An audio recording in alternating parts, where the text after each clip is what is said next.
for coming on board. Please come forward. So, in brief, why are you out again after a plea by the president? Yeah, we're out again because Mr. President has not spoken to us. Mr. President succeeded in talking to his party loyalists.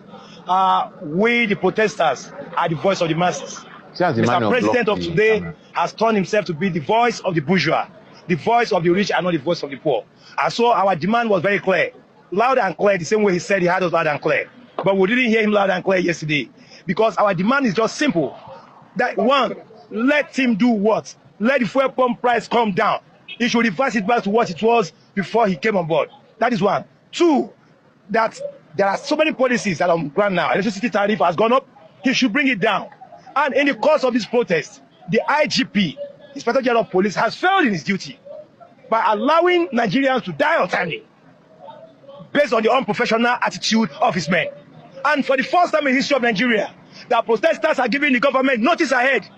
And the time given to the government was enough for the government to address the situation. But Mr. President, the IGP, refused to utilize that period. Rather, they were busy mobilizing against the people. And that was what led to the untimely death of so many Nigerians. Okay, now, you're here, and if you go through that speech again, there are certain areas that the president said the government has done well. The government has been able to, more like, block some loopholes, address some issues. Do you think that is not an achievement for this administration? Because, of course, everything cannot be addressed at one time. The most serious bitterness affecting Nigerians today is the hunger in the land. Once you are hungry, speak grammar from now till next year is an alien to the ordinary man on the street. And what has led to this hunger in the land is the fuel price that has been hiked up. And the fuel price that has hiked up has really constituted this crisis. And so, for you to be the government of the people who have said you are for renewed hope, then you must be able to do the needful to cushion the effect of the pain.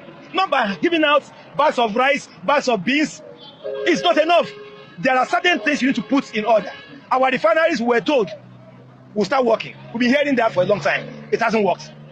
Electricity is not there. And you keep on increasing the tariff. Nigerian masses are dying every day.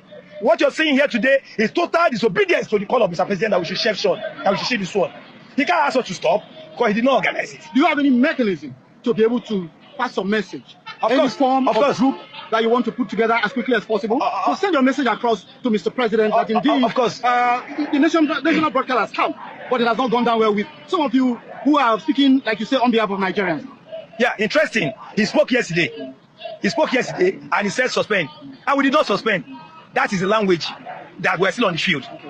Okay? And today, we have come to show him that our voice is greater than his. We voted him in. And every politician that goes about campaigning, okay, is begging Nigerians. When you campaign, you are begging. And don't get there and turn yourself to Lord. We are your Lord. We put you there. You must listen to us.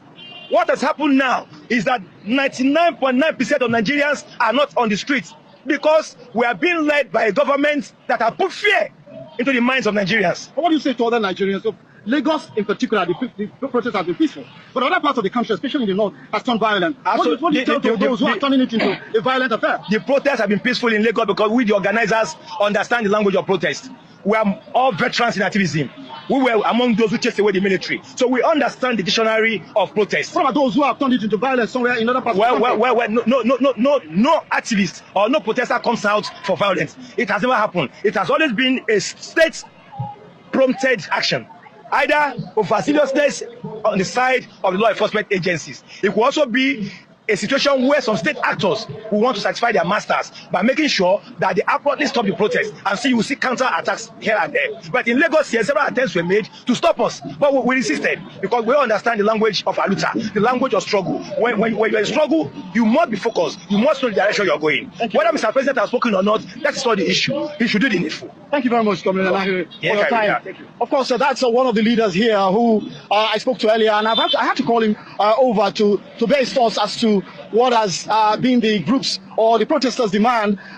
Haven't heard Mr. President speak on Sunday and decided to continue.